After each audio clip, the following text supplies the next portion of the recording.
Siap. Bismillahirrahmanirrahim. Assalamualaikum warahmatullahi wabarakatuh. Alhamdulillah ya ala ihsani wa syukru lahu ala taufiqihi wa amtinani. Asyhadu an la ilaha illallah wahdahu la syarika lahu ta'ziman li sya'nih. Wa asyhadu anna Muhammadan abduhu wa rasuluhu ila ridwanih. Allahumma shalli alaihi wa ala alihi wa ashabihi wa ikhwani. Hadirin dan hadirat yang dirahmati oleh Allah Subhanahu wa taala. Insyaallah pada kesempatan kali ini kita akan membahas sekitar 8 konsep terkait dengan rizki ya. Jadi kali ini kita kajiannya tematik ya tentang konsep terkait rizki. Dengan wawasan tentang rizki insyaallah akan menambah khazanah ilmiah kita sehingga kita tidak terlalu terpukau dengan dunia ya. Tidak terlalu terpukau dengan dunia. Insyaallah saya akan jelaskan konsep-konsep tersebut. Dan ketika orang tidak memahami konsep-konsep ini, maka terkadang mereka terlalu terikat dengan dunia atau berani mencari rezeki dengan cara-cara yang haram. Maka perlu diingatkan. Baik, kita akan sebutkan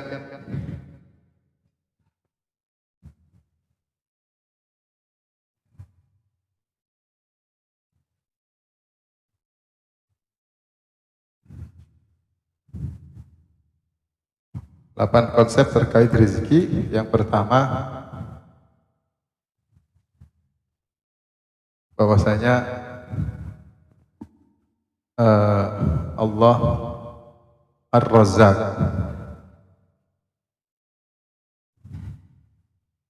Maha Pemberi Rezeki.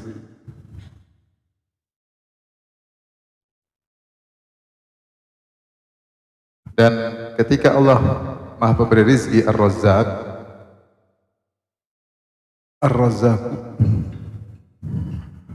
Allah mensifati dirinya dengan quwwah ya. Dalam firman-Nya, Innallaha Ar-Razzaq Dzul Quwwatil Matin, Dzul Quwwah. Jadi Allah Subhanahu wa taala adalah Sang Pemberi Rizki, pemberi rizki. Terus ini pemilik kekuatan, pemilik kekuatan. Maka dalam ayat ini nyata Allah menggandeng antara rizki, kekuatan. Kenapa digandeng antara rizki dan kekuatan? Karena ada beberapa Allah Maha kuat dalam memberi rizki, Maha kuat dalam memberi rizki. Di antaranya pertama, yang diberi rizki sangat banyak.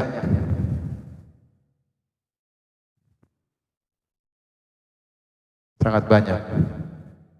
Apa saja? Banyak dikasih rizki seperti seluruh makhluk manusia, jin, hewan-hewan, ini hewan-hewan darat, laut, udara ya. Banyak sekali, ini jumlahnya mungkin triliun ya, makhluk yang Allah kasih rizki. Jadi yang dikasih rizki sangat banyak dan Allah kuat memberi rizki kepada mereka semua. Ini dia kekuatan Allah memberi rizki. Yang kedua, Allah bisa memberi rizki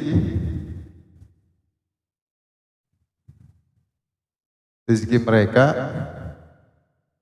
dalam satu waktu sekaligus.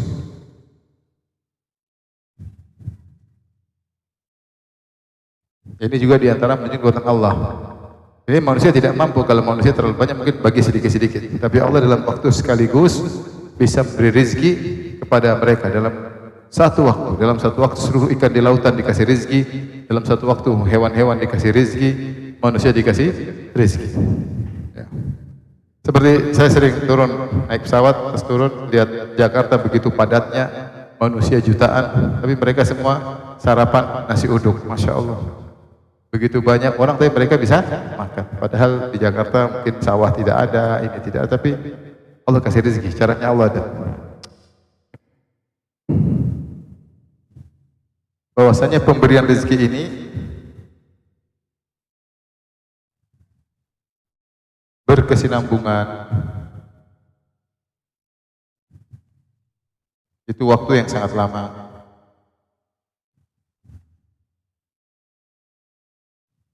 Jadi sejak dulu Allah kasih rezeki. Ini yang pertama.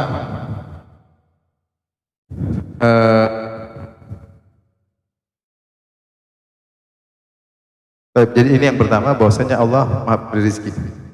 Yang kedua, dan Allah kuat dalam memberi rezeki. Yang kedua, aset Allah tidak terbatas. Aset kekayaan unlimited, ya, tidak terbatas. Kenapa bisa demikian? Karena jika Allah ingin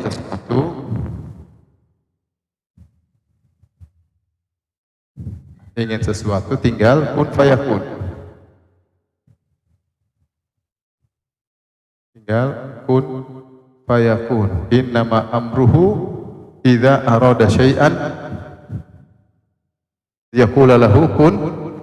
Sesungguhnya Allah kalau ingin sesuatu, Allah tinggal bilang jadi, maka jadilah. Jadi Allah asetnya tidak terbatas.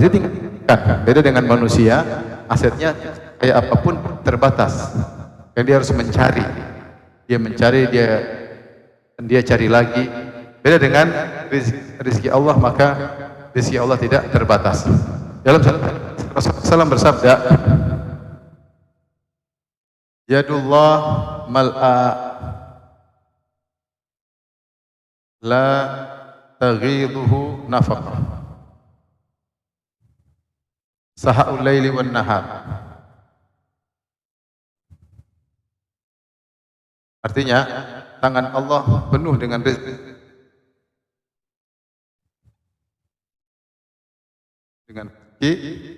tidak terkurangi dengan nafkah apapun. Nafkah apapun yang Allah berikan kepada makhluk.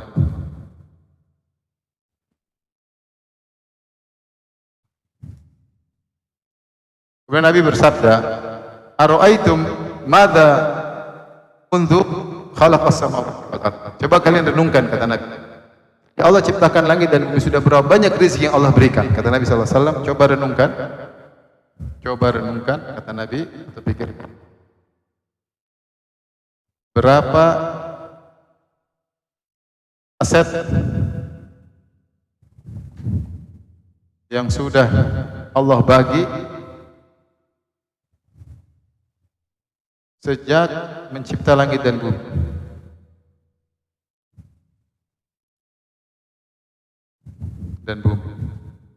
Kata Nabi, itu semua tidak mengurangi. Ini diantara dalil bahwasanya aset Allah tidak terbatas. Ini dalil pertama. Dalil kedua, kata Allah dalam ibadi, "Lau anna awwalakum wa akhirakum wa jin kan la sa'idin wahidin fasa'aluni fa'ataitu kulla wahidin minkum mas'alatahu ya la fa innahu la yanqusu min mulki syai'a." Kata Nabi, Allah berfirman, wahai hamba-hambaku, ya, wahai hamba-hambaku, jika kalian seluruhnya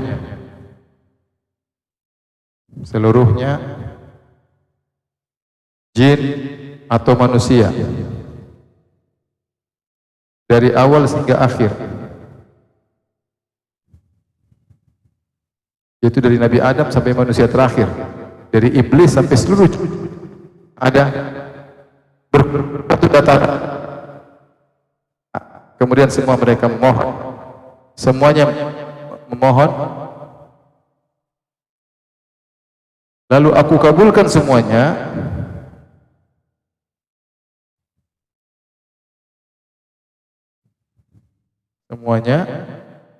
maka tidak berkurang sama sekali, tidak berkurang kerajaanku, kekuasaan. Kata Nabi, illa kama ya sul bahr idza udkhila al mikhyab, seperti kalau diambil jarum kemudian jarumnya diangkat, hanya mengurangi segitu aja, ada air cantol di jarum kemudian jatuh lagi, air itu pun jatuh lagi. Maksudnya harta Allah tidak ada habisnya, karena mudah kun fayakun. Makanya kalau manusia hartanya terbatas. Ya.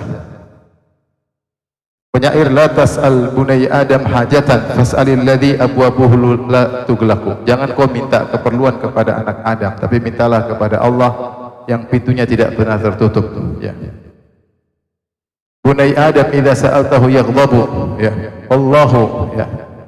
Wallahu yaghdabu idza ma tarakta su'alahu wa bunai Adam idza sa'altahu yaghdabu. Allah kalau kau tidak minta kepadanya dia marah. Tapi kalau anak Adam kau minta dia justru marah. Jadi kata penyair tadi, jangan kau minta kepada manusia. Karena kenapa? Manusia asetnya terbatas. Mau sekaya apapun kalau kita minta-minta terus dia marah enggak? Marah meskipun dia kaya raya. Minta sekali dia senyum, minta kedua dia kasih, minta ketiga dia kurangi, minta keempat cemberut, minta kelima dia usir. Adapun Allah kalau kau tidak minta, malah Allah marah. Semakin kau minta, Allah semakin senang. Sebagai bukti kau adalah hambanya, bahwa kau perlu dengan dia. Kenapa? Karena aset Allah tidak terbatas. Karena kalau mau timbul pertanyaan.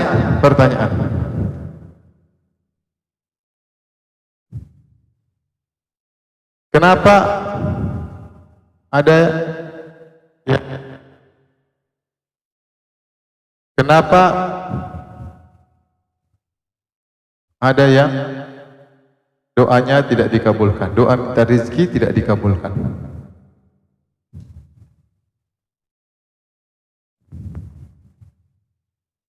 Kita bertanya, Ustaz, kenapa ada yang miskin? Kan Allah Maha Kaya, harusnya kalau semua minta, kabulin aja. Ada yang berkata demikian? Jawabannya,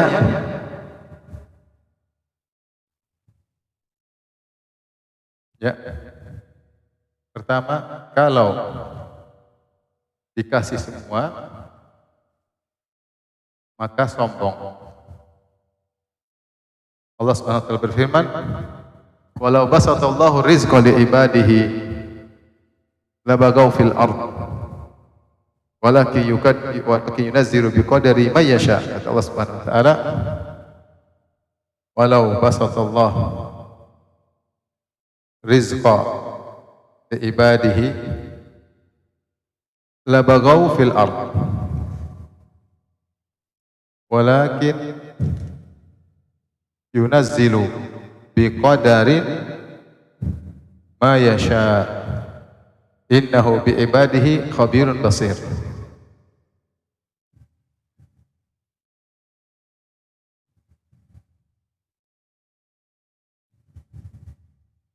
Coba siapa yang bacain?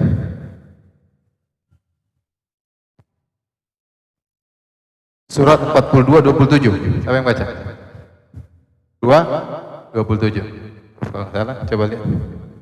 Surat apa itu? 42, Syura atau Zukhruf? Syura? Ayat 20, coba baca. Seandainya jikalau Allah melapangkan rezeki, pasal maksudnya melapangkan rezeki. Terus pada hambanya, ini labagau akan melampaui batas, kan sombong, melampaui batas. Benar atau tidak ini? Benarlah, baru dapat uang 10 miliar sudah sombongnya luar biasa. Manusia lemah, tidak bisa mengontrol hatinya. Dia punya uang banyak, dia sudah semena-mena, sombong, angkuh, pamer sana, pamer sini, update status tiap hari, beli tas baru. Manusia. Walakin akan tapi ini Allah menurunkan dengan kadarnya. Ini artinya walakin yunazzilu biqadarin ma yasha. Allah berikan sesuai kadar, ya, ukuran kadar. Masing-masing ada kadarnya, Allah lebih tahu. Terus dia tahu keadaan hambanya dan maha melihat keadaan hamba-hambanya. Lihat juga surat 15 ayat 21. Ini tadi surat berapa? 42 ayat. Lihat juga Quran surat 15 ayat 21. Al-Hijr. Wa in min syai'in illa indana khazainuhu wa ma nunazzilu illa biqadarin ma'lum. Artinya, ya, tidak satu pun kecuali kami memiliki kekayaannya. Mau apapun kekayaan, emas, perak, hujan, rizki, tumbuhan, apapun semuanya Allah punya. Tapi Tapi kami turunkan dengan ukuran. Sebagian Allah turunkan hujan ada waktunya, kadang banyak, kadang sedikit, kadang teratur, kadang Allah kasih kemarau ada hikmahnya, terkadang Allah kasih banjir ada hikmahnya. Allah yang turunkan dengan ukurannya. Kalau semuanya mau dikasih, maka orang-orang akan melampaui batas dan tidak bakalan bersyukur. Kita terlalu banyak orang sombong. Lihat orang punya kaya sedikit sombong, punya jabatan sedikit sombong. Baru OKB, orang kaya baru sombong. Yang kaya lama apalagi. Baik, yang kedua, agar terjadi gampangannya ekosistem kalau bahasa kita ya dalam kehidupan. Mungkin bahasanya kasar ya, kalau hewan ekosistem, tapi manusia sehingga ada kaya, ada si miskin. Lihat Quran surat 43, surat Az-Zukhruf ayat 32. Jawab. Kata Allah Subhanahu wa taala, "Ahum yaqsim tarabbi nahnu qasamna bainahum ma'isyatum fil hayatid dunya wa rafa'na ba'dahum fawqa ba'dhin darajat liyattakhidha ba'dhum ba'dhan sukhriya." Coba perhatikan. Ya, ayat 32. Apakah mereka yang bagi-bagi rahmat Allah? Yang bagi rezeki siapa? Bukan mereka, aku yang menentukan. Terus kami yang menentukan penghidupan mereka, rezeki mereka dalam kehidupan apa? Dunia. Terus kami jadikan sebagian lebih kaya daripada sebagian yang lain. Satu lebih tinggi jabatannya daripada yang lain. Buat apa? Agar sebagian mereka bisa gunakan sebagian yang lain. Kalau semua kaya semua, siapa yang mau disuruh? Kalau semua miskin semua, siapa yang nyuruh? Harus yang menyuruh, ada disuruh. Sehingga ekosistem bisa berjalan. Maha hebatnya Allah dalam mengatur kehidupan alam semesta ini. Sehingga Allah sengaja menjadikan rezeki berbeda-beda ya untuk rezeki di dunia sehingga bisa. Orang yang bilang kenapa tidak dikasih kaya semuanya? Enggak, karena memang dunia ini untuk ujian. Ya semuanya nanti di surga. Dunia ini untuk apa? Ujian. Ada diuji sebagai bos, ada diuji sebagai anak. Meskipun rezeki Allah tidak terbatas, tapi Allah unlimited, tapi Allah bagi sesuai dengan apa? Keperluan. Karena Allah mengatur ekosistem jalannya alam semesta ini. Di antara hikmahnya. Satu, kalau kaya semua sombong. Yang kedua, agar terjadi mungkin bukan ekosistem bahasa kerennya apa? Ekosistem. Sampai sini Pak, paham ya? Baik, hapus. Tolong hapus.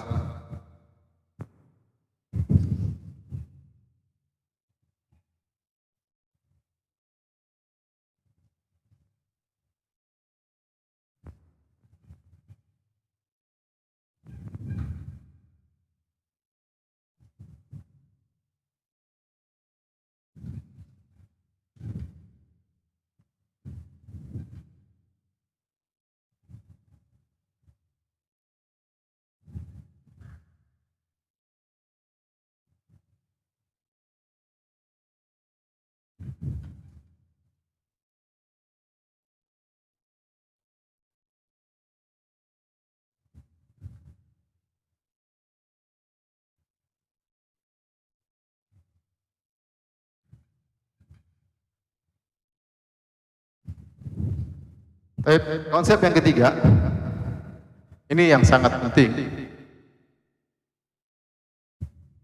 Saya rasa ini yang konsep paling penting dalam pembahasan kita.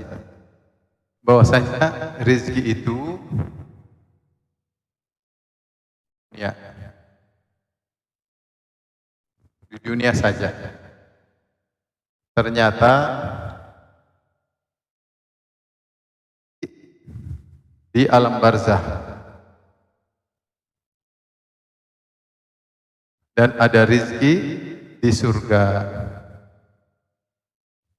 Saya sebutkan dulu. Di alam barzah, misalnya dalam firman Allah Subhanahu wa taala, la tahsabanna alladhina qutilu fi sabilillahi amwat bal ahya'un inda rabbihim yurzaqun.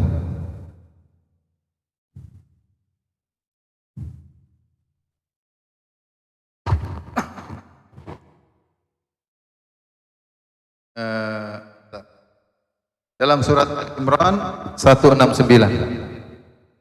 Coba baca. 169. Coba baca.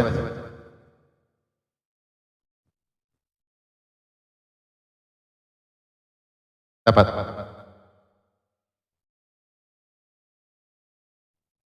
Ya. Nah, jangan kalian menyangka orang yang mati syahid itu mati, tapi mereka hidup di alam lain, namanya alam barzah. Ahyaun inda rabbihim yurzaqun, kata Allah, yurzaqun.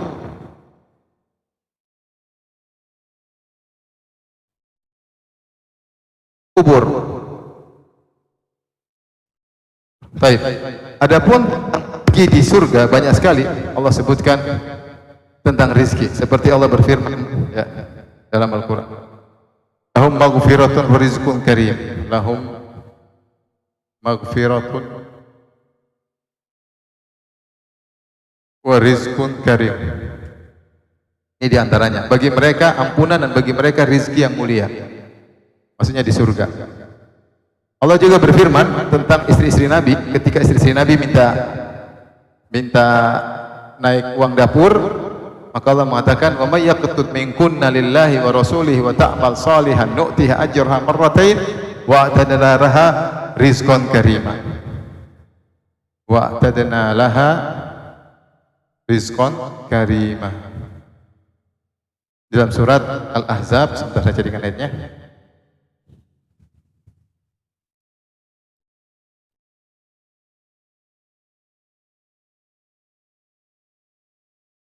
Surat Al-Ahzab ayat 31. Surat Al-Ahzab 33 31.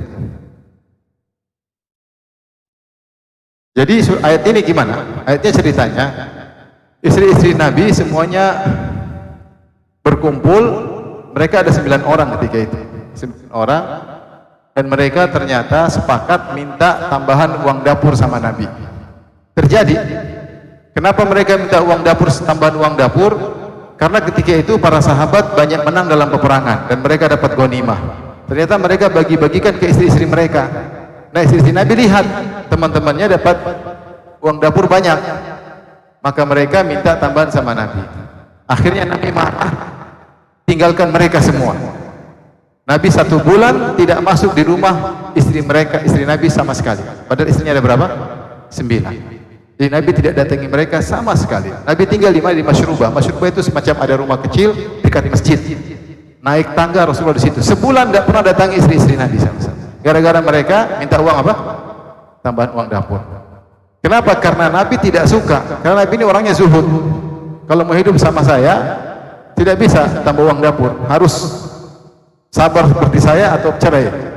Maka Allah turunkan dalam surat Al-Ahzab namanya ayatul takhir, ayat pilihan. Mau hidup susah sama saya dapat surga atau cerai saya kasih duit. Turunlah firman Allah, ya ayuhan nabi qul li azwajika in kuntunna turidul hayatad dunya wa zinataha wa usarrihkunna sarahan jamila. Wahai Nabi, katakanlah kepada istri-istrimu, kalau kalian ingin dunia dan perhiasannya, mari saya kasih, tapi kita cerai baik-baik.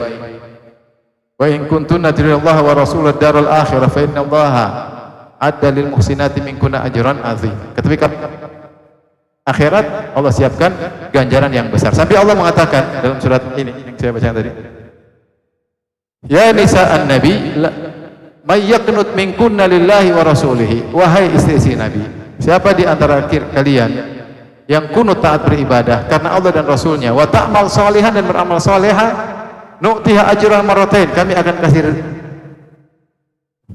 double, 2 kali lipat. Wa a'tadna laha rizqan karima, dan kami siapkan rizki yang mulia. Di mana maksudnya? Surga.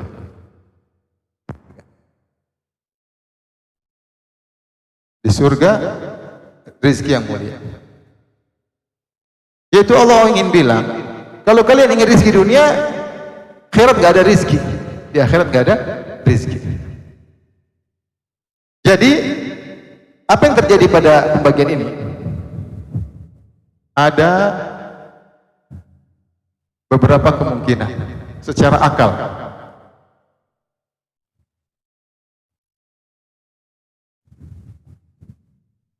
Pertama, dapat rezeki banyak di dunia,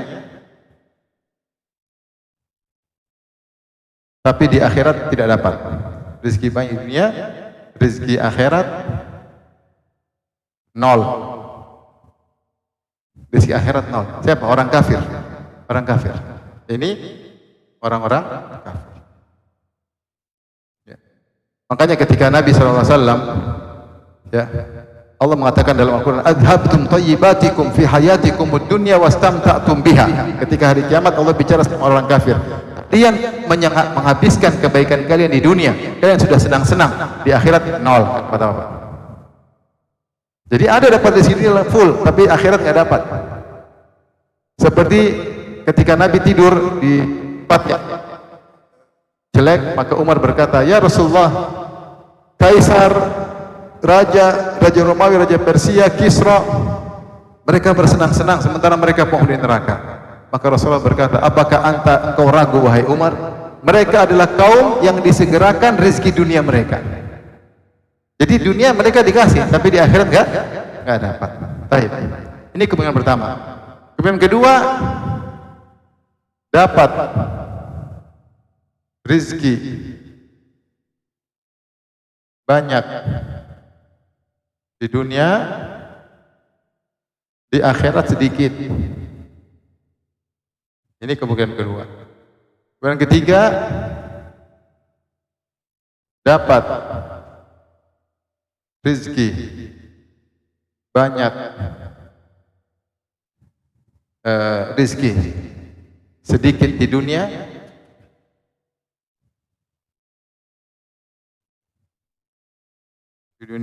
tapi banyak di akhirat.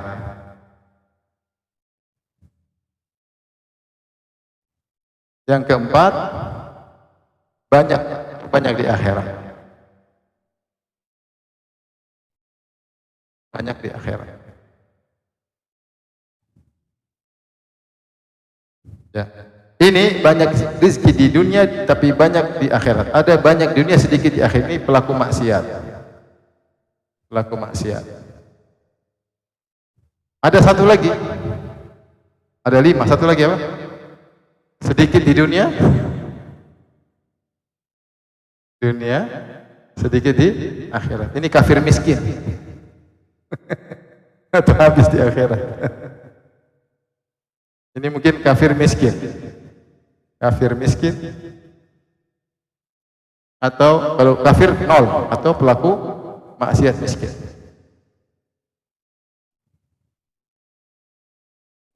Banyak dunia, banyak akhirat, orang soleh kaya. Hartanya dia gunakan akhirat, dia sumbangkan, dia sedekahkan, sehingga dia punya banyak rezeki tabungan di akhirat. Rezeki sedikit dunia tapi banyak di akhirat, soleh miskin. Saya kasih kemungkinan ini, maksud saya rezeki di dunia, di akhirat sedikit. Ini ada beberapa kemungkinan. Agar gambaran kita bahwasanya rezeki itu bukan cuma di dunia saja. Bisa jadi Allah kasih kita sedikit dunia tapi ternyata banyak di akhirat. Makanya Mus'ab bin Umair dia miskin. Miskin. Apa kata Abdurrahman bin Auf? Mus'ab bin Umair beriman. Ketika meninggal dia punya harta kecuali kain kafan. Kain kafannya pun tidak cukup menutup wajahnya. Kalau tutup wajahnya kakinya kelihatan. Kalau tutup kakinya wajahnya kelihatan. Tetapi dia sempurnanya ganjaran di akhirat. Kata Abdurrahman bin Auf. Makanya Umar pernah menegur seorang sahabat yang sedikit-sedikit dia beli. Kata Umar, apakah setiap kau punya uang kau ingin sesuatu kau beli? Setiap ingin sesuatu kau beli? Saya khawatir ini rezeki jatahmu ditepankan di dunia. Rezeki mengurangi rezeki jatah di mana? Di akhirat. Tidak semua yang mau kita beli. Bisa jadi makanya Allah mengatakan khafidatur rafi'ah. Hari kiamat itu merendahkan dan meninggikan. Ada orang di dunia kita rezekinya banyak, ternyata di akhirat rezekinya sedikit minim. Sebaliknya ada orang di dunia rezekinya sedikit, di akhirat rezekinya banyak.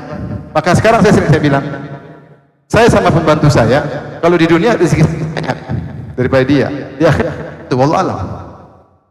Alam barzakh belum tentu, wallahu alam, kita nggak tahu. Kita nggak tahu. Siapa yang bisa jamin dia lebih soleh, saya lebih soleh daripada dia? Belum tentu. Yang tahu soleh Allah. Inna akramakum atqakum. Yang paling mulia adalah yang paling takwa. Jadi jangan kita hanya pikir rezeki dunia, kita harus pikir rezeki apa? Akhirat. Nah, supaya kita bisa yang ini kaya dunia, kaya akhirat, kalau punya rezeki sumbangkan di jalan Allah supaya jatah akhirat juga banyak. Baik. Ini yang kaidah yang keempat.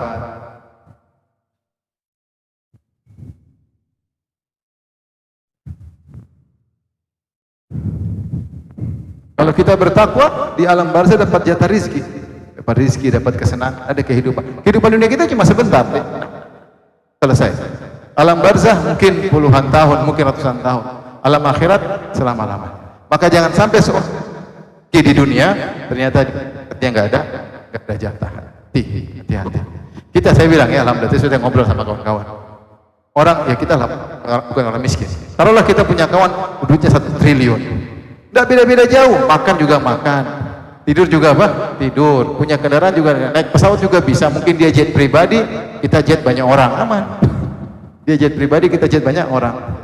Sama ada pramugarinya nggak? Ada nggak? Sama ada pramugarinya juga. Ada makannya ada juga. Beda-beda tipis, waktunya tidur makan. Dia makan paling enak apa sih? Kita juga bisa makan itu. Coba makan paling enak. Saya beli nggak? Bisa. Tidak harus punya uang sampai 1. Mau tidur, dia tinggal mungkin tempat tidur dia 200 juta, kita tidur 10 juta sudah bisa tidur. Dan bisa jadi sebaliknya, kita sudah tidur, dia belum tidur. Saya tadi bilang ada pejabat cerita sama saya, dia waktu jadi pejabat atau anggota DPR jam 2 malam dia baru mulai rapat. Jam 2 malam baru mulai apa? Rapat. Sementara kita jam 2 malam sudah mimpi kemana-mana. Jadi maksud saya, harta banyak tidak signifikan, dia biasa aja. Biasa aja. Dan tadi dia punya mobil mungkin Lexus, kita punya mobil Innova, biasa-biasa. Dia mirip-mirip. Saya sudah sering naik dua-duanya. Biasa, tidak ada beda tapi nggak terlalu. Yang penting bisa tidur. Dia bisa makan 1 piring, saya bisa 2 piring. Jadi saya yang menang. Jadi maksud saya rezeki nggak terlalu signifikan. Saya berikutnya, rezeki itu ada 2 model. Materi dan non materi. Nah ini yang orang banyak fokus rezeki itu materi doang. Rezeki materi, padahal rezeki itu ada materi, non materi. Materi, ya contoh apa? Tempat tinggal, mobil, dan lain-lain. Ini namanya rezeki. Non materi misalnya kesehatan, ketenangan, ya, keamanan. Ini juga rezeki yang tidak kalah. Ya, orang yang beriman akan dapat rezeki non materi banyak. Orang beriman dapat rezeki non materi banyak. Tentu materi juga bisa dapat, tapi materi jelas dapat. Dia ngaji, dia tenang, bahagia. Materi saja, mungkin kita tidak banyak, tapi kalau kita pikir kita ada materi, kita tahu kita ini dapat banyak rezeki.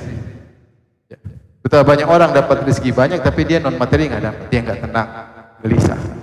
Tapi seorang punya 10 perusahaan, kira, apalagi kalau pas waktunya bagi THR, pusing dia. Banyak pegawai banyak, mau kasih berapa? Belum ditagih pajak, aduh pusing. Jadi sebenarnya kalau kita pikir materi, kecewa mereka ikan barometer cuma rezeki materi, padahal rezeki non materi banyak. Kita bisa kumpul keluarga, bisa ngobrol istri, orang belum pada waktu istri, bisa jalan-jalan sama anak-anak. Banyak orang nggak bisa, dia jalan sama anak, dia juga apa anak-anak. Banyak orang seperti itu. Banyak orang kaya raya, dia nggak bisa menjadwalkan jalan-jalannya, dia terjadwal dengan kegiatannya, saking banyak kegiatannya. Sampai saya ada kawan punya, dia beli mobil 8 miliar, mobil apa tuh yang jeep gede itu. Dia ngobrol sama teman saya orang miskin, enakan kamu kata. Saya lihat susah kesana kemari, ketemu pejabat sini sana, ketemu apa namanya broker sana broker sini. Dia sendiri bilang lebih enakan kamu santai, bisa ngaji, bisa baca Quran, bisa ke masjid. Saya kejebak waktu, gini pulang malam, kapan waktu buat istri, buat anak nggak ada. Lebih enak kamu. Padahal dia bisa beli mobil berapa? 8 miliar, mobil mewahnya banyak. Dia bilang sendiri mulutnya. Dia bilang sama teman saya yang miskin, bukan miskin tapi seadanya. Jadi maksud saya, rezeki non materi jangan kita sepelekan. Kita kumpul, ketawa ke TV, bisa olahraga bareng. Ini nih, bisa baca Quran, bisa bangun malam. Apalagi kalau kita bilang non materi terkait agama, luar biasa. Karena semakin banyak kita dapat rezeki terkait agama, akan semakin banyak rezeki di akhirat. Jadi jangan pikiran rezeki cuma di dunia aja. Jangan kau lihat apa Allah kasih dia, betapa banyak Allah ambil dari dia, banyak. Orang kelihatannya kaya, tapi ternyata banyak rezeki non materi yang Allah ambil dari dia. Ketentraman Allah ambil, Allah kasih kegelisahan. Dan seperti itu. Kita lanjut. Kalau sudah tolong dihapus.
Yang keberapa sekarang? Yang kelima. Rizki ada yang halal, ada yang haram.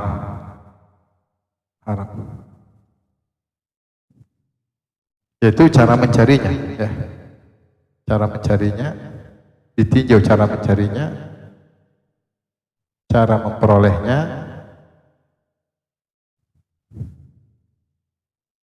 Ada yang halal, ada yang haram. Kesimpulannya, apapun cara yang kau pakai, apapun cara yang dipakai, maka hasilnya sama saja. Hasil akhirnya sama saja.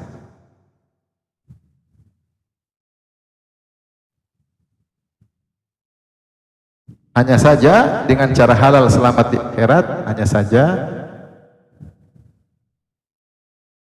dengan cara halal selamat di akhirat, selamat ketika dihisab. Jika halal, jika haram tidak selamat.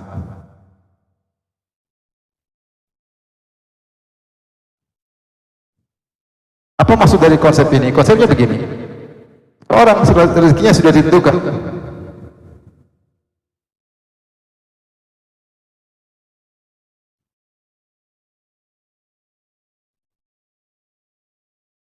Seorang rezekinya sudah ditentukan. Saya kasih ilustrasi datang dalam riwayat, tapi riwayatnya tidak valid. Cuma ada kisah Ali bin Abi Thalib radhiyallahu anhu, suatu hari dia ke masjid. Ketika dia ke masjid, dia bawa ontanya atau kudanya, dia ambil pelananya. Dia titipkan sama seseorang. Dia bilang, tolong jaga pelananya, saya sholat. Dikasihlah pelananya sama seorang budak atau seorang miskin, dia kasih, suruh jaga. Terus dia sholat.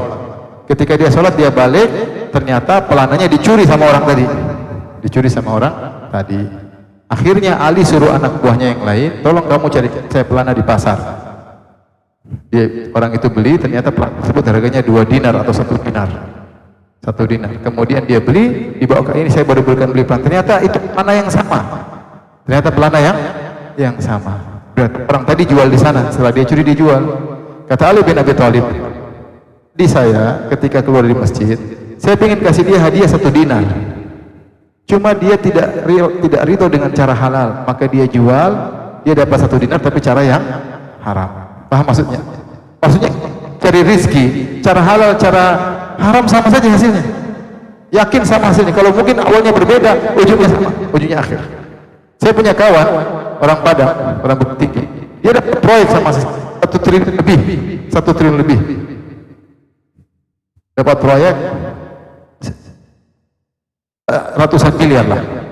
Dia cerita ketika dia dapat proyek, datang pemerintahan baru. Akhirnya mereka datang ke beliau, mereka bilang, kami minta jatah seperti biasa. Masukkan, kami punya saham bodong. Pengennya dia pengen dibagi orang pemerintah tadi. Kata teman saya, nggak bisa. Nanti bapak kita nggak kasih proyek, nggak apa-apa. Teman saya nggak butuh proyek, nggak mau ya sudah. Akhirnya dia nggak dikasih jadi proyek, nggak dapat proyek, gagal. Teman saya cuek aja, udahlah, bukan rezeki.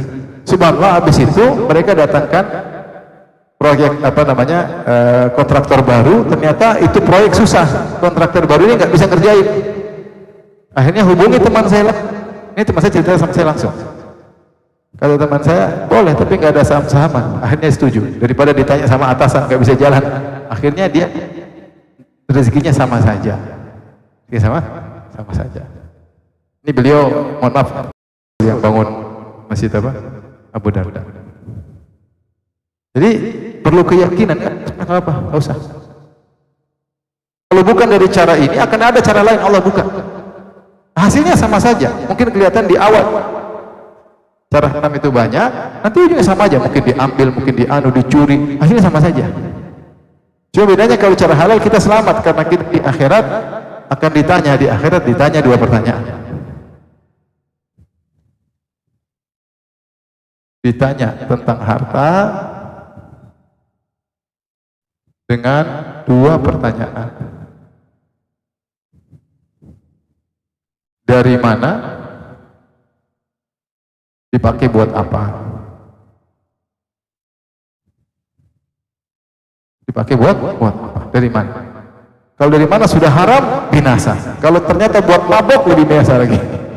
Jadi banyak orang cara pertama selamat, cara 2 belum keselamat, belum tentu selamat. Dia mungkin caranya halal, tapi dia gunakan buat apa, belum tentu halal. Tapi kalau pertama sudah selamat, percuma yang kedua. Cari gimana? Korupsi. Buat apa? Buat sedekah, percuma, nggak diterima. Caranya gimana? Haram. Buat apa? Buat mabrur, percuma, tidak mabrur, percuma. Jadi kita ini harus yakin rezeki kita sudah ditulis. Mau cara halal, cara haram, hasilnya sama. Jadi nggak usah ragu-ragu. Kalau saya dan cara-cara haram, saya bilang saya nggak siap dihisab. Saya tidak siap untuk dihisab. Allah tutup rezekinya, Allah buka rezeki lain. Itu sudah aturan Allah, karena rezeki kita sama aja. Mau cara halal, cara haram sama saja. Baik, sekarang yang keberapa? Ke-6.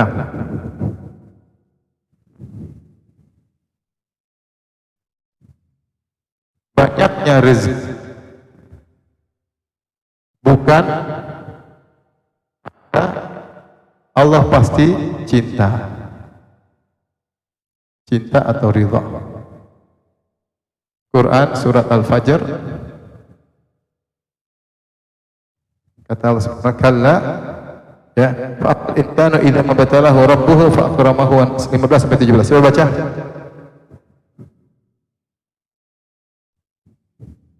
Orang punya harta bukan berarti diinginkan cinta, ridha atau muliakan, bukan. Banyak orang miskin dimuliakan oleh Allah, banyak orang miskin mulia. Ketika punya mobil mewah, rumah belum tentu kau dimuliakan, tidak jaminan. Maka jangan suudzon ketika kita tidak punya rezeki, jangan Allah hinakan saya. Coba baca.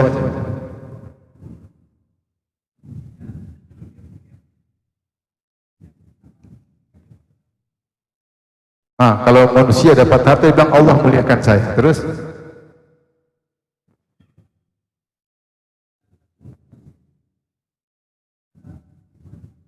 kalau dia dapat sedikit, menghinakan. Tidak, bukan demikian. Jadi kaya itu bukan tanda cinta, miskin juga bukan tanda benci. Ada orang soleh kaya, ada orang soleh juga yang miskin. Tanda kaya adalah tanda dimuliakan jika harta digunakan untuk amal soleh. Itu baru tanda seorang dicintai oleh Allah Subhanahu wa ta'ala. Itu tanda, buktinya dapat harta dia sedekah, dapat harta dia haji, dapat harta dia umrah, dapat harta dia dapat harta dia bantu orang miskin, dia silaturahmi sambung silaturahmi. Itu berarti dia artinya Allah kasih dia untuk dia terus. Jika tidak, maka bukan tanda, karena semakin banyak harta semakin panjang hisab, semakin sulit orang dihisab. Kalau dihisab susah, dihisab HP aja susah. HP dihisab yang sudah dilihat apa, yang sudah dilihat apa, yang sudah di WA apa, marah-marah di situ. HP dihisab panjang. Makanya kalau mau hisabnya sedikit HP yang nggak ada internetnya itu baru hisabnya mudah. Kalau ada internetnya hisabnya susah. Ini paham ya? Jadi makanya ketika dalam Al-Quran Allah banyak suruh berinfak, bayar zakat. Berarti Allah suruh kaya supaya bisa berinfak, supaya bisa bayar zakat, supaya kasih makan fakir miskin. Harus punya duit.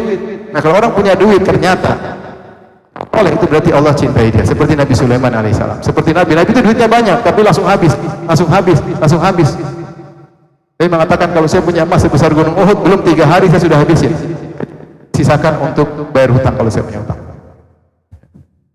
Rasulullah bersabda, ni'mal salih rajul salih, sebaik-baik harta jika dimiliki oleh orang yang saleh, karena dia gunakan untuk akhiratnya. Yang ketujuh,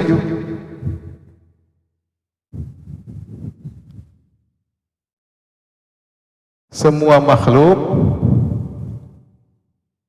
hartanya sudah ditentukan sebagaimana ajal.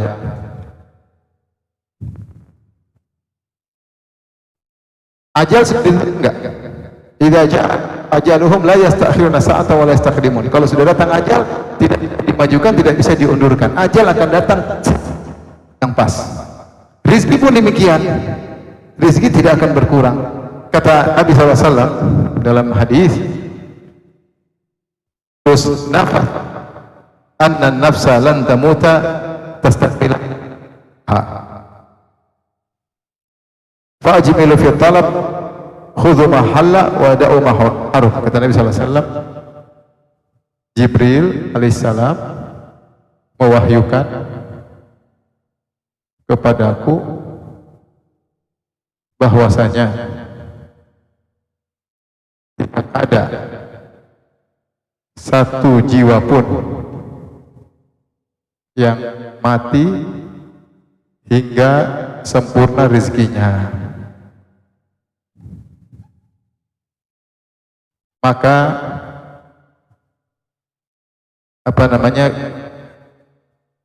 sebenarnya mengatakan jangan ngoyo dalam cari rezeki, terlalu maksa diri. Tetap harus cari tapi jangan ngoyo. Jangan cari rezeki, ambil yang halal, tinggalkan yang haram. Ini kata Nabi Shallallahu Alaihi Wasallam. Jadi kata Nabi tidak ada satu jiwa pun mati kecuali sudah sempurna. Disebutkan ada seorang, saya diceritakan sama guru saya, dia jatuh di sebuah lubang. Akhirnya ada orang datang, tolong dia diangkat. Dia urusan. Dikasihlah orang ini 1 gelas susu. Maka minumlah dia. Setelah habis 1 gelas susu, dia tanya, tadi kau jatuh bagaimana? Tadi saya minggir-minggir, terus saya jatuh. Dia jatuh lagi kedua kali. Tapi dia, artinya dia belum mati karena ada isi 1 gelas susu belum selesai. Ketika sudah selesai baru dia. Kalau belum selesai tidak akan mati.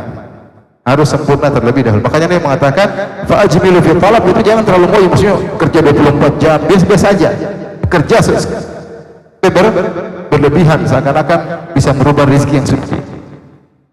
Terus Rasulullah ingatkan, yang halal tinggalkan yang haram. Sama seperti kaidah ini. Karena rezeki tidak berubah. Ambil yang halal, tinggalkan yang haram karena rezekimu tidak berubah. Baik. Di antaranya kata Allah Subhanahu wa taala, wa ma min dabbatin illa 'alallahi rizquha wa yastaqrahu mustawta'aha. Kata Allah Subhanahu wa taala,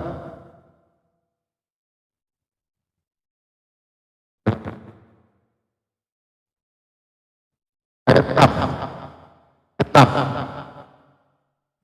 Quran 11 ayat 6. Siapa yang baca coba?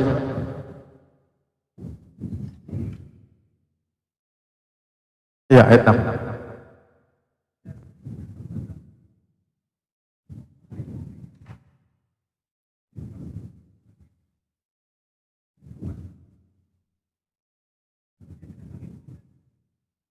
Nah, jadi wa ya'lamu mustaqarra ada hewan melata pun di atas muka bumi ini, hewan langit, darat, hewan laut, kecuali Allah yang tanggung apa? Rizkinya. Wa ya'lamu mustaqarraha, Allah tahu takarnya dan mustauda. Ini di antara tafsir. Allah tahu di mana sarangnya, di mana dia rizkinya. Jadi Allah sudah tahu nanti dia jalan kemana, Allah siapkan rizki, nanti dia balik lagi. Setiap hari Allah tahu kemana dia pergi, cari rizki, balik lagi sampai dia mati. Jadi Allah tahu detail. Allah mengatakan, wa ka'ayyim min dabbatin la tahmalu rizqaha Allahu yarzuquha wa iyyakum.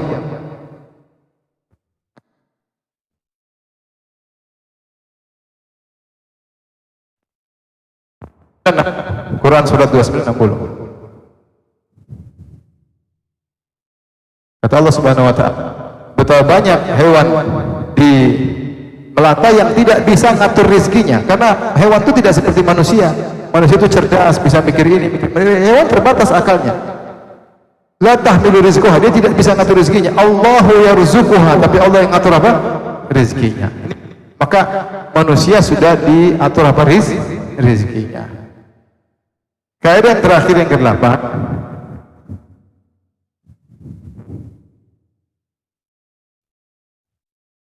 meskipun sudah ditentukan rezekinya,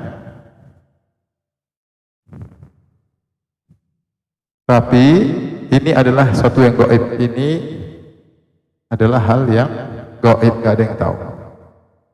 Yang kedua, dicatat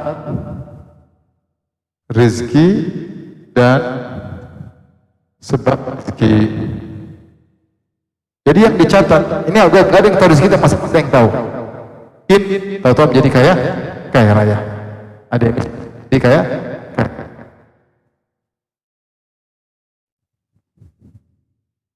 Banyak orang miskin ada, kita nggak tahu.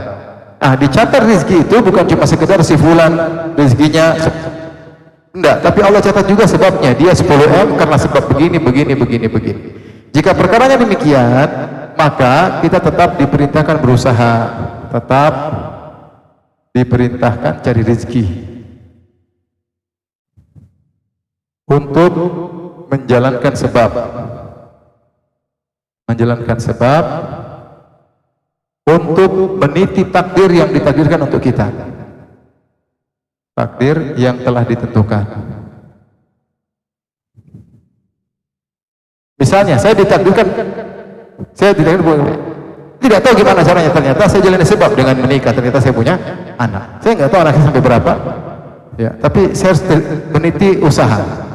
Karena orang punya anak tidak mungkin tanpa punya istri. Maka di antara usaha ingin kaya, tapi Allah sudah tuliskan anakmu sekian. Ternyata dengan harus cara dengan menikah. Meskipun sudah ditentukan, tapi kita harus berusaha meniti. Makanya Allah perintahkan untuk cari rezeki. Di antaranya dalam surat Al-Mulk ayat 15. Ya. Perhatikan. Surat Al-Mulk ayat 15. Kemudian Quran Al-Jum'ah ayat 10.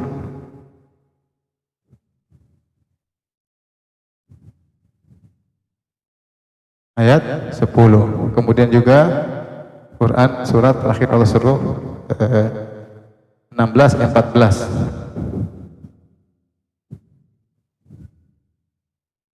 Saya bacakan ayatnya. Allah berfirman, ya, "Alladzi ja'ala lakumul arda zalula." Dia yang menjadikan bumi tunduk bagi kalian. Famshu fi manakibiha, kata Allah. Famshu fi manakibiha. Manakib itu bagian tinggi, itu jalanlah di tempat yang tinggi. Di tempat-tempat yang tinggi. Maksudnya, seandainya rizki susah di tanah landai, di tanah yang tinggi, nggak apa-apa. Yang penting kamu usaha. Sampai kalaupun harus jalan di tempat yang tinggi, yang penting kamu usaha. Siapa tahu rizkimu di sana, karena itu gaib. Usaha aja. Kalau mesti harus jalan di tempat yang tinggi. Kemudian Allah juga berfirman, "Fa idza qudiyatis sholatu fantashiru fil ardh." Fantashiru fil ardh wabtaghu min fadlillah. Berparalah di atas muka bumi dan carilah rezeki Allah. Cari, suruh cari. Allah mengatakan, "Huwallazi dialah sakhkhara lakum bahran litakulu min lahman tariya." Dialah telah laut bagi kalian untuk makan ikan dan untuk mencari permata. Mencari apa? Mutiara. Litakulu min lahman tariya wa tastakhriju min dan talbasuna. Kata dialah bukan lagi agar kalian bisa cari ikan. Jadi Allah suruh cari ikan nelayan, berarti tidak usaha. Bahkan juga itu Allah suruh menyelam cari mutiara. Usaha. Suruh cari usaha. Jadi kita harus cari. Kalau sudah hapus.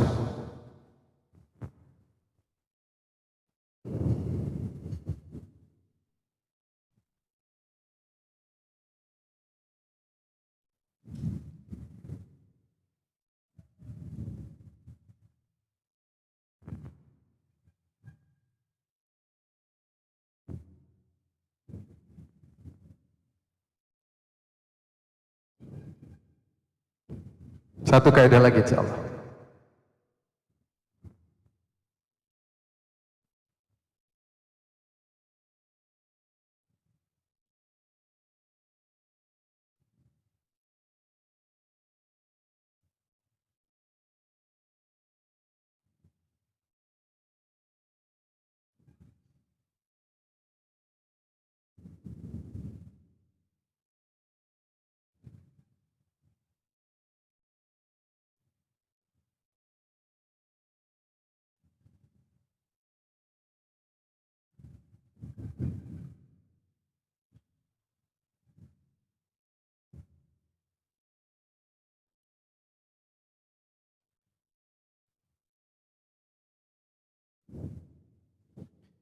Yang keberapa sekarang? 9. 9 kaidah atau konsep dalam mencari rezeki.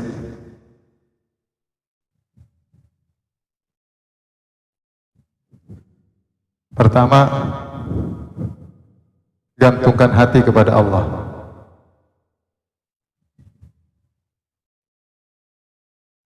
Kata Allah, "Fabtagu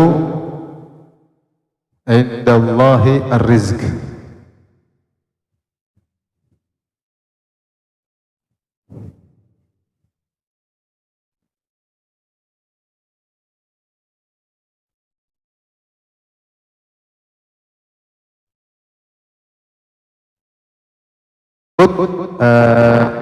Ayat 17 Quran 29 ayat 17. Perhatikan, kata Allah, carilah di sisi Allah. Artinya carilah di sisi Allah rizki.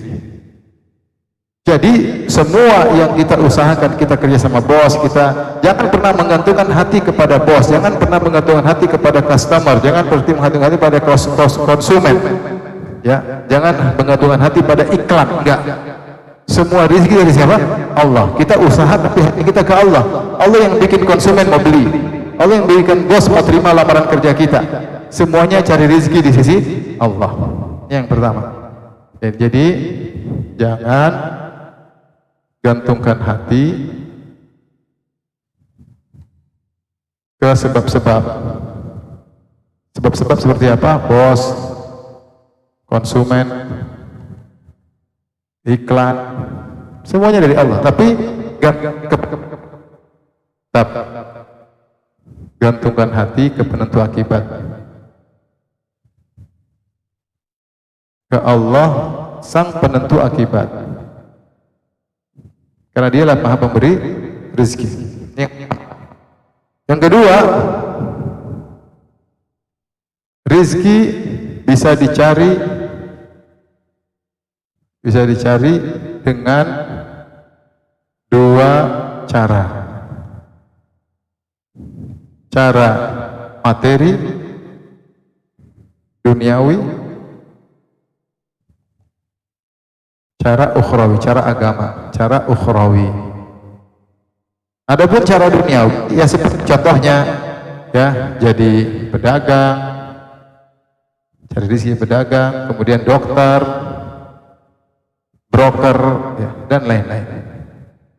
Nelayan. Cara ukhrawi diantaranya dengan sedekah, diantaranya dengan silaturahmi, ya, seperti itu, dengan bayar zakat, seperti itu, ya.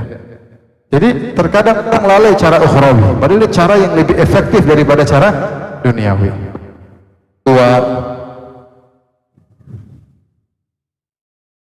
Orang tua, sedekah macam-macam. Sedekah ya tentu yang untuk diri sendiri, untuk anak istri, kerabat, dan lain-lain. Ya, sedekah, silaturahmi. Ini di antara kata Rasulullah SAW, man sarrahu an yubsitahu fi rizqi wa insa fi athari falaysa rahimah. Siapa yang ingin lapangkan rizki, ingin dipanjangkan umur, sambung silaturahmi. Gak ada orang suka jamu silaturahmi susah hartanya, enggak. Dia jangan pelit. Dia kasih rizki, nanti Allah kasih dia rizki yang banyak. Gak ada orang suka bersedekah Allah susahkan dunianya. Enggak. Saya punya teman-teman yang semakin suka sedekah semakin banyak hartanya. Bahkan di saat-saat pandemi mereka tetap jaya. Nyata saya lihat. Ya, karena mereka kalau sudah sedekah jor-joran. Yang penting untuk Allah tidak ada perhitungan. Toh kita nyimpan rezeki di akhirat, jatah kita di akhirat. Ya, karena kalau kita nabung di bank Allah hanya lipat ganda, tapi di akhirat rasanya, bukan di dunia. Ya. Jadi jangan lupa. Ya. Saat ini menjaga, jangan sampai harta kita kemudian nanti berkurang, nanti rusak. Ya. Bakti sama orang tua pun demikian. Ya. Saya punya kawan ada, dia kerja dulu masih mungkin tahun 80-an atau tahun sebelum tahun 80 dia kerja, kemudian dia punya uang 13 juta kalau tidak salah, dan dia punya tabungan 2 juta kalau tidak salah. Dia baru dapat gaji 13 juta, tabungan dia selama apa? Dia punya tabungan 15 juta. 15 juta. Dia kumpul setahun. Tahu-tahu ibunya kena rentenir, dia ditagih uang. Ternyata uang ibunya 13 juta. Subhanallah. Tabungan dia 15, dia kasih 13 juta. Terus dia tanya ibunya, "Mak, masih punya utang lagi enggak?" Cari-cari, masih ada, nak, berapa? Tinggal 2 juta. Habis dia uang semua. 15 juta untuk bayar ibunya. Sekarang dia duduk manis kerja 3 jam 1 bulan, pemasukan 200 juta per bulan. Ya.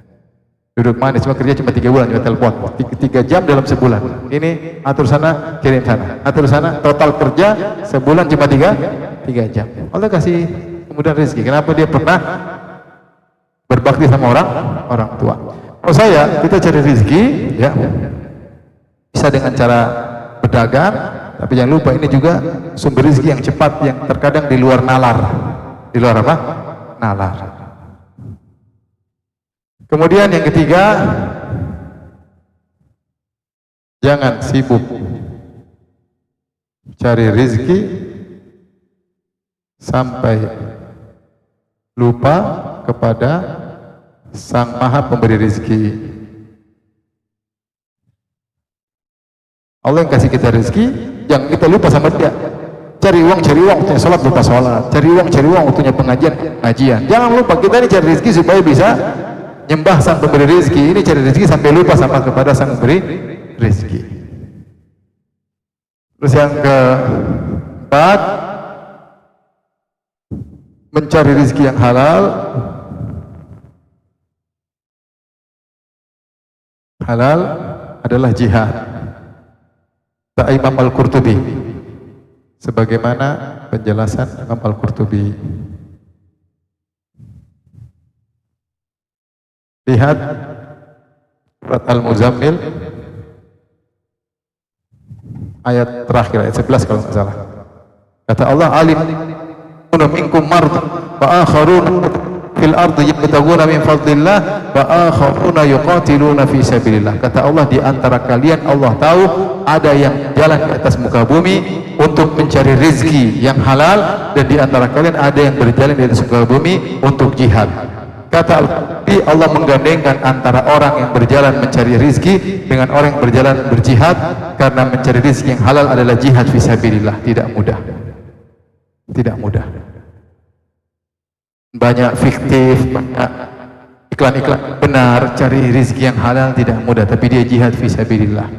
Sehingga kalau kita cari rezeki karena Allah dapat pahala, karena kita sedang berjihad. Kemudian yang kelima, ini yang terakhir, yang ke-10, konsep rezeki. Terakhir, yang ke-10,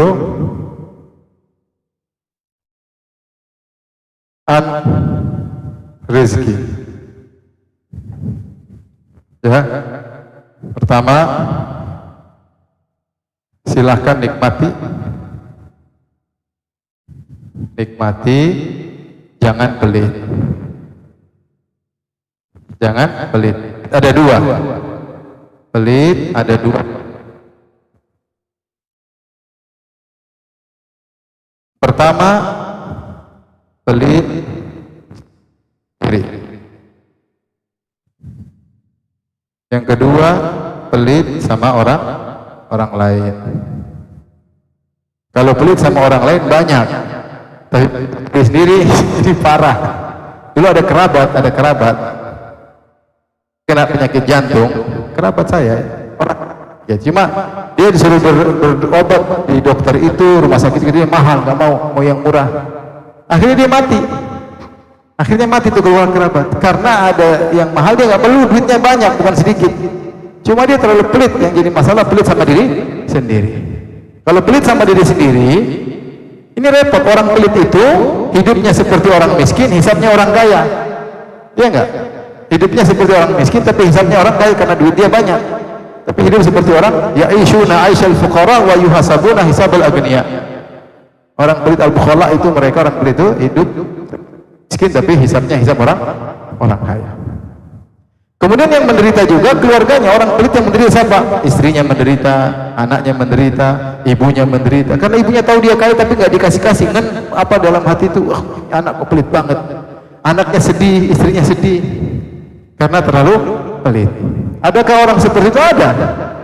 Sebutkan dalam cerita bagaimana pelit sama diri sendiri, terlalu cinta sama harta. Kalau pelit sama orang lain banyak. Jangan pelit ya. Silakan manfaatkan aturannya. Jangan pelit. Kemudian sebaliknya jangan israf. Israf itu apa? Biaya banyak, harga mahal, manfaat kecil. Itu namanya israf. Contoh ya. Contoh jam 1 miliar, goblok. Tas 1 miliar, bego. Buat apa manfaatnya? Manfaatnya pasti beberapa. Kalau manfaatnya besar kita beli mobil, manfaatnya besar oke. Rumah besar untuk kumur orang oke. Kalau untuk olahraga bisa oke. Ada manfaatnya kita bisa jawab. Tapi kalau jam mahal buat apa? Jam 1 miliar buat apa? Ini pakai HP lengkap. Kalau jam mahal harus digoyang-goyang, kalau nggak digoyang nggak jalan. Percuma. Bahlul, cuma termakan oleh propaganda. Jadi tidak boleh kalau israf, Allah larang. Wala tusrifu, jangan berlebih-lebihan.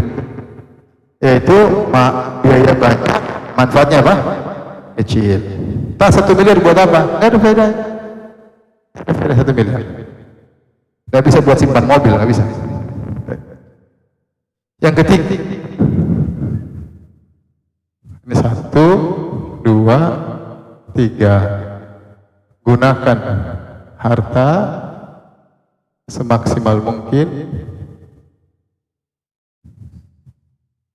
untuk tabungan akhirat. Kata Nabi, yaqul ibnu Adam mali mali. Kata anak Adam, hartaku hartaku. Kata Nabi, malaka ya ibnu Adam min malik. Hartamu sebenarnya apa? Ma'akalta, yang selesai. Wa ma labista fa ablait. Yang kau pakai itu yang kemudian jadi apa? Lusuh. Itu harta. Yang kau makan itu berarti harta yang kau nikmati. Yang kau pakai mobil, rumah itu. Sisanya ya mata sadaqta fa amdait, yang kau akan dan akan tersiksa di akhirat. Itu hartamu sesungguhnya. Sekarang kita 10 memang atas nama kita, tapi yang kita pakai itu yang dibuat tidur itulah sebenarnya harta kita. Yang lain bukan buat milik kita, akan milik orang yang setelah kita, entah anak kita, entah siapa. Harta kita punya makanan banyak yang kita makan, itulah harta kita, yang bukan harta kita, kata Nabi SAW. Agar kau hakikat, jangan kumpul duit banyak-banyak, mati cuma sedikit. Maka saya bilang tadi, uang 1 miliar dengan 1 triliun nggak ada beda, terlalu beda jauh, nggak signifikan. Dia makan udang, saya juga bisa makan udang. Apa yang dia makan saya nggak bisa makan. Semua saya bisa makan. Dia jalan-jalan, dia bisa ke Paris, saya bisa ke Bandung, mirip-mirip juga. Nggak terlalu jauh. Maksudnya, apalagi kalau nggak tertarik pergi ke juga. Oh saya. Model harta yang ketiga, yaitu yang kau sedekahkan, itulah yang akan kau nikmati di akhirat.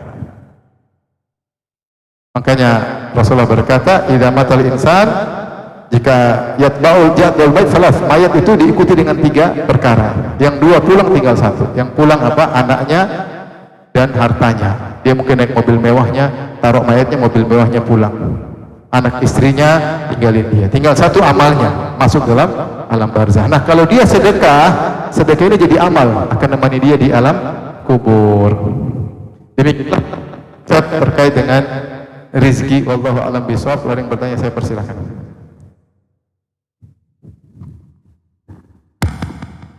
Bismillah. Izin bertanya Ustaz. Assalamualaikum. Semoga Allah memberikan kebaikan kepada Ustaz, keluarga, dan kita semua kaum muslimin. Amin. Ustaz, apabila ada seseorang yang mampu berhaji dan dia sudah pernah berhaji dan umrah, kemudian dia dihadapkan kepada pilihan antara berhaji lagi atau menggunakan sebagian hartanya untuk wakaf, misalnya wakaf ke pembebasan lahan dan bangunan sekolah Islam atau pesantren. Nah, di antara 2 pilihan itu ikhtiar apa yang sebaiknya diambil ya Ustaz? Jazakallahu khairan. Kalau dia pernah haji dan haji dia sudah, menurut dia sudah oke, menurut saya dia mending jadi apa? Mending dia bangun pesantren. Mending dia bangun pesantren. Kecuali haji dia dulu kacau, ngawur, ya apa dia haji lagi. Kalau sudah haji sesuai sunnah dan dia ada pilihan, kecuali duitnya banyak, haji lagi, ada orang gitu, haji terus, nambah duitnya banyak. Ya, duitnya banyak. Pesantren jalan terus, sedekah jalan terus, nggak apa-apa. Tapi kalau duit dia harus milih, maka sebaiknya dia untuk pesantren atau wakaf lebih baik, karena itu manfaatnya lebih banyak. Ya, Allah alam bishawab.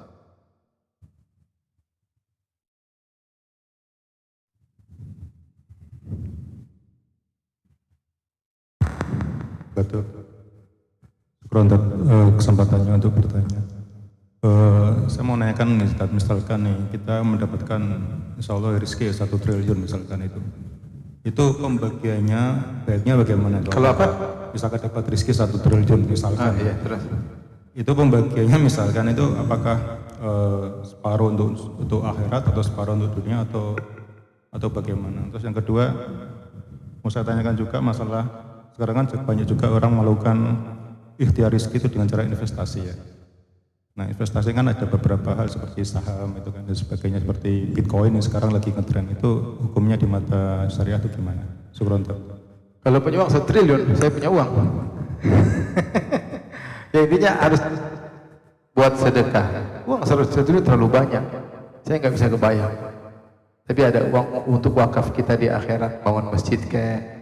Kalau kita 500 juta, 500 miliar sudah cukup, ngapain kita simpan banyak-banyak? 500-nya kita usahakan untuk apa? Wakaf. Nanti kalau kita udah kasih 500 itu pasti nambah lagi duit itu. Dan itu sudah biasa pengalaman demikian. Kita kasih bakalan nambah lagi. Sampai kata Abdurrahman bin Auf, dia saking terlalu banyak sedekah, dia mengatakan kalau saya cari emas di tanah, saya akan angkat batu, saya akan dapat emas. Karena saking mudah apa? Rezeki Allah kasih karena dia kuat bersedekah. Intinya kita kalau kebutuhan kita sudah cukup, sisanya kita sedekahkan. Tidak ada salahnya kita nabung secukupnya, ya. Tapi bukan berlebihan. Harus anak safety, satu orang harus 5 miliar, ngapain seperti itu? Biasa-biasa aja. Udah bangunkan rumah semua, itu rezekinya masing-masing. Sisanya kita untuk akhirat kita. Nah, tapi gini, kalau untuk begitu harus orientasi kita dengan istri harus sama. Harus sama-sama orientasinya apa? Akhirat. Karena uang itu nggak bakalan kita pakai. Kita meninggal, uang itu diambil anak kita. Kalau anak kita benar makainya, alhamdulillah. Kalau enggak, kita sengsara. Ya. Karena kita tidak mewasiatkan dengan wasiat yang baik. Adapun investasi, selama investasinya halal, maka tidak apa-apa. Cuma masalah halal tidak, saya bukan ahlinya di bidang itu. Bitcoin saya tidak paham. Ya. Tapi investasinya kalau sahamnya halal, silakan. Kalau enggak halal, enggak usah. Rezeki sama saja. Jangan pakai cara yang haram. Allah alam. Ya.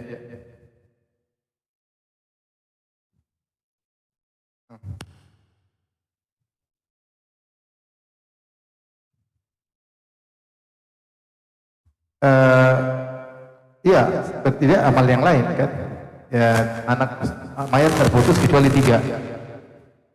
Wakaf, ilmu bermanfaat, anak soleh. Ilmu bermanfaat itu namanya wakaf maknawi, wakaf abstrak. Itu sebenarnya wakaf juga ilmu. Buku-buku yang kita cetak, orang belajar, orang ngerti itu wakaf. Tapi wakaf suatu yang abstrak. Anak soleh juga wakaf, tapi selama dia masih hidup ya. Makanya kalau anak soleh tersebut ternyata punya anak soleh lagi, mudah-mudahan kita kecipratan. Karena cucu itu juga anak kita. Cucu itu anak kita. Kalau kita misalnya gini, saya didik anak saya soleh. Dengan sebab itu anak soleh saya ini juga didik cucu saya. Jadi soleh juga. Jadi kita juga kebagian. Karena solehnya anak saya dengan sebab saya. Makanya kita jangan berdoa buat kita aja. Berdoa min dzurriyyati juga untuk anak-anak kita. Cucu-cucu kita. Ada kawan, dia punya anak nakal. Karena sudah terlanjur dia baru ngaji, anaknya terlanjur nakal. Tapi dia punya cucu. Saya bilang cucumu itu anakmu juga. Karena binnya kembali sama kamu. Perhatian, jadi dia sayang sekali sama cucunya. Ingin jadi cucunya, karena anaknya nggak berhasil. Maka cucunya dia bimbing. Karena cucu kita juga anak kita. Jadi tidak putus. Ada yang bertanya?